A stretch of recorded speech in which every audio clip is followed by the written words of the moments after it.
किसी की बेटी को रुसवा ना करे। दोस्तों, आज की यह कहानी आपका दिल छू जाएगी। लास्ट तक वीडियो के साथ में बने रहे। अगर आप हमारे चैनल पर नए हैं तो प्लीज़ हमारे चैनल को सब्सक्राइब कर दीजिए और बेल आइकन को भी दबा दीजिए। तो चलिए आज की यह कहानी शुरू करते हैं। शगुन की शादी को 5 साल हो गए थे। शगुन के पति वीरेंद्र कुमार बहुत अच्छे स्वभाव के आदमी थे। शगुन का बहुत ख्याल रखते थे और शगुन भी घर में सबकी इज्जत करती थी। सास थोड़ी नकचढ़ी थी, हर बात पर शगुन को सुना देती, लेकिन शगुन कभी उनको कुछ कहती नहीं। वो जानती थी उसकी सास दिल की साफ है। एक दिन सारे काम करके शगुन अपने कमरे में बैठी थी, तभी सास आई। बहू, तुझसे वीरेंद्र ने कुछ कहा? शगुन के कमरे में दाखिल होते हुए सास ने कहा, नहीं तो माँ। सपनों की दुनिया में कोई शगुन पलंग से उतरकर सिर पर चुन्नी लेते हुए बोली, आइए बैठिए मम्मी जी। शगुन ने पलंग पर बिछी चादर को ठीक कर दिया। बेटा, तू खड़ी क्यों है? आ इधर मेरे पास बैठ। सास ने शगुन का हाथ पकड़कर उसे अपने पास बैठा लिया। देख बेटा, अब तुझे तो पता है कि इस साल बिजनेस में कितना घाटा हुआ है। सालों का पुश्तैनी कारोबार तक सब कुछ स्वाह हो गया है। लाखों की देनदारी सिर पर सवार है। सूखी रोटी चल जाए वही बहुत है, पर कर्ज तो चुकाना ही होगा। तेरे पिताजी भी बीमार रहने लगे हैं, मुझसे उनकी हालत देखी नहीं जाती। वीरेंद्र भी टेंशन में रहने लगा है। अब सुनती हूँ कि वह पीने भी लगा है। देख बेटी, अगर तू अपने पिताजी से 5 लाख रुपए मांग ले तो वह एक बार फिर से कोशिश कर सकता है। सास ने सीधे सीधे शब्दों में स्पष्ट रूप से सब कुछ कह दिया, पर माँ पिताजी पर तो पहले से ही 3 लाख रुपए का कर्ज है। अब भैया के गुजर जाने के बाद घर में कोई कमाने वाला भी तो नहीं है। पेंशन के पैसे ही बड़ी मुश्किल से घर चला रहे हैं। शगुन की आंखों से आंसू बहने लगे। सब ढकोसला है। क्या मुझे नहीं पता नहीं कि बाजार वाले घर का भी किराया आता है? सास को तनिक भी दया नहीं आई, पर मम्मी, उसको तो केस चल रहा है।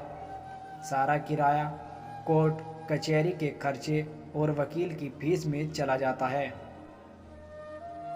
शगुन ने सिसकते हुए कहा, माँ, अगर घर के हालात ठीक होते तो मैं कह देती पिताजी से, लेकिन उनके हालात दुख अच्छे नहीं।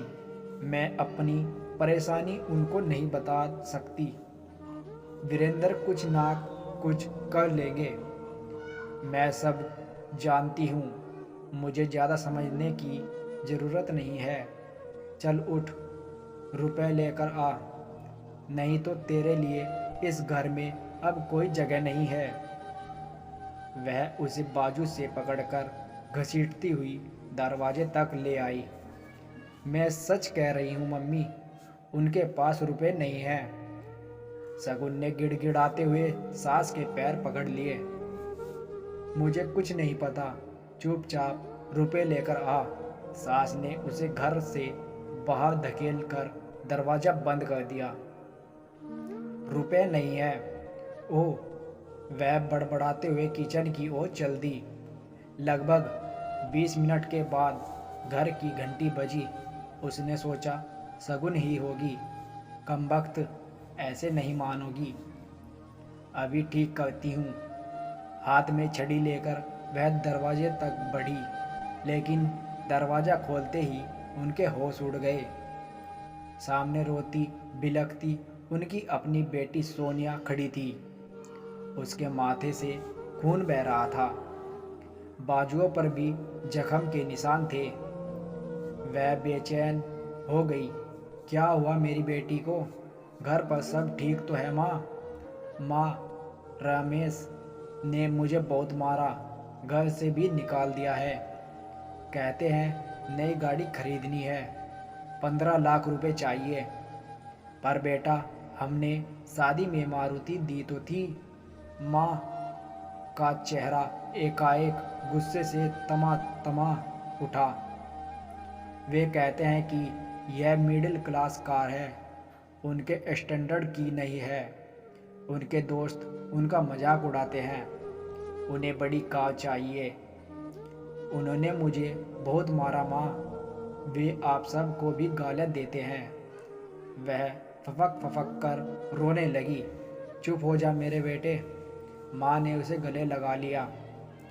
उसकी आंखों के सामने बहू का रोता बिलखता चेहरा उभर आया।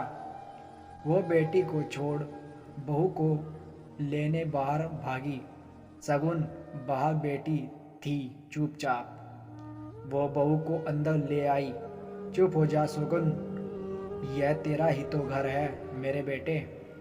मैं तेरा गुनहगार हूँ। मैं तुझे कभी परेशान नहीं करूँगी, सदा अपने सीने से लगाए रखूँगी। वह रोने लगी। अपनी माँ को माफ़ नहीं करेगी बेटी? और एक माँ ने अपनी बहू को सीने से चिपका लिया। निष्कर्ष, आज उसे एहसास हो गया था कि बहू भी बेटी है। उसे दहेज के लिए तंग करना एक ऐसा गुनाह है जिसका कोई प्रायश्चित नहीं। हमें अपने किए की सज़ा दुनिया में मिल जाती है, लेकिन वह इंसान उसको समझ नहीं पाता। अगर आप किसी की बेटी के साथ गलत करोगे तो कहीं ना कहीं वो घूम कर आपके पास आ जाता है।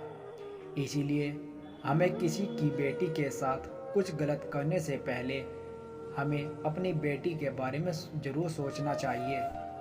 बेटियां सबकी बराबर होती हैं। दोस्तों, आज की यह कहानी आपको सही तरह से समझ आ गई होगी। तो अगर आप हमारे चैनल पर नए हैं तो प्लीज़ हमारे चैनल को सब्सक्राइब कर दीजिए और बेल आइकन को भी दबा दीजिए। मिलते हैं आपको किसी नेक्स्ट वीडियो में, तब तक के लिए धन्यवाद।